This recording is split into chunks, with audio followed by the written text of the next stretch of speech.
Sorry, ഇന്ന് office കഴിഞ്ഞ് വന്നപ്പോഴത്തേക്കും എൻ്റെ കോളേജ് ജൂനിയർ എബി മൈക്ക് ഇടയ്ക്കിടയ്ക്ക് എന്നെ വിളിക്കുന്നതാണ്. ഞാൻ അവനെ വിളിച്ചില്ലെങ്കിലും ഞാൻ അവനെ ഇതുവരെ എൻ്റെ ഫോണിൽ നിന്ന് അങ്ങോട്ടേക്ക് ഒരു കോൾ പോയിട്ടുണ്ടെന്ന് എനിക്ക് തോന്നുന്നില്ല.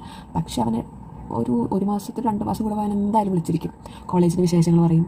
നമ്മൾ ഓക്കെ കോളേജിൻ്റെ ഇപ്പോഴത്തെ കറണ്ട് വിശേഷങ്ങളും പുതിയ ഗോസിപ്പുകളും അവനോട് പറയും. 2 വർഷം അവൻ ജൂനിയറാണ്. അപ്പോൾ ഇന്നത്തെ കോൾ എന്ന് പറയുന്നത് ചേച്ചി ഗ്രാജുവേഷനായി ഫെയർവെല്ലാണ്. ആ 2 വാക്കിൽ സ്റ്റക്കായിപ്പോയി. ഇത്രയും നാൾ അവൻ കോളേജിൻ്റെ വിശേഷം പറയാനുണ്ടെങ്കിലും ഓക്കേടാ ഓക്കെ കേട്ടിരിക്കാറുള്ളൂ. പക്ഷേ ആ ഗ്രാജുവേഷൻ ഫെയർവെൽ കേട്ടപ്പോഴത്തേക്കും ഓ മൈ ഗാഡ്, 2 വർഷം മുമ്പ് ഞാൻ കടന്നു പോയത് എനിക്കെൻ്റെ കോളേജിൻ്റെ ഗ്രാജുവേഷൻ, എനിക്കെൻ്റെ ഫെയർവെല്ലിൻ്റെ ഫോട്ടോ ആണെന്ന് പറഞ്ഞ് ഞാൻ ഇൻസ്റ്റഗ്രാമിൽ അർച്ചീവ് ചെയ്ത ഫോട്ടോസ് പോയി തപ്പി.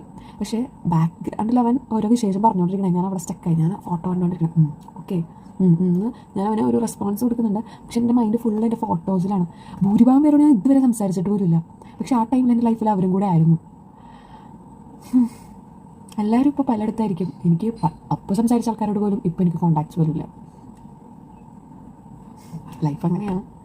പക്ഷേ ആ ഒരു പോയിന്റ് എൻ്റെയും കഴിഞ്ഞല്ലോ എന്ന് ആലോചിക്കുമ്പോൾ സങ്കടമുണ്ട്. അതിലോട്ട് ആലോചിക്കുമ്പോൾ അവിടെ ഞാൻ സ്റ്റക്കായി പോകാറുണ്ട്. അപ്പോൾ ഇതിൽ ഓൾമോസ്റ്റ് എല്ലാവരും അങ്ങനെയൊക്കെ തന്നെ ആയിരിക്കും എന്ന് വിചാരിക്കണം.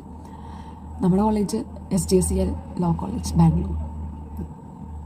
അപ്പോൾ ഫോട്ടോസ് നോക്കി അങ്ങനെ നോക്കി ആദ്യം കോളേജ് ലൈഫ് സ്റ്റാർട്ട് ചെയ്ത കുറേ ഫ്രണ്ട്സിനെ കൂടെ അല്ല ഞാൻ എൻഡ് ചെയ്തപ്പോൾ എൻ്റെ കൂടെ ഉണ്ടായിരുന്നത്.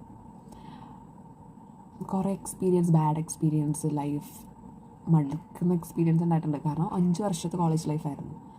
അപ്പോൾ സ്റ്റാർട്ട് ചെയ്യുമ്പോൾ തന്നെ വളരെ പിന്നെ 5 വർഷം ഉണ്ടല്ലോ. പക്ഷേ ഒരു ബിറ്റ്വീൻ കൊറോണ വന്നു.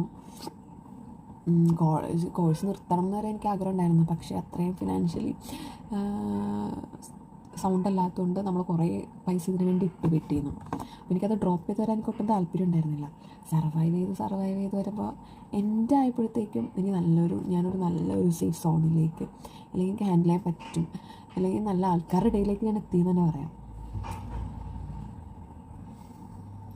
ഈ നല്ലതായിട്ടുള്ള എക്സ്പീരിയൻസ് 2 എനിക്ക് ഉണ്ടായിട്ടുണ്ട്. കളയേണ്ടത് അവിടെ കളഞ്ഞു, പഠിക്കേണ്ടത് അവിടെ പഠിച്ചു. അതൊക്കെ തന്നെയാണ് ചെയ്യാനുള്ളത്. തെറ്റാവർത്തിക്കാതിരിക്കുക, ആൾക്കാരെ മനസ്സിലാക്കി നിൽക്കുക, യൂസ് ചെയ്യുന്നിടത്ത് നിൽക്കാതിരിക്കുക. പിന്നെ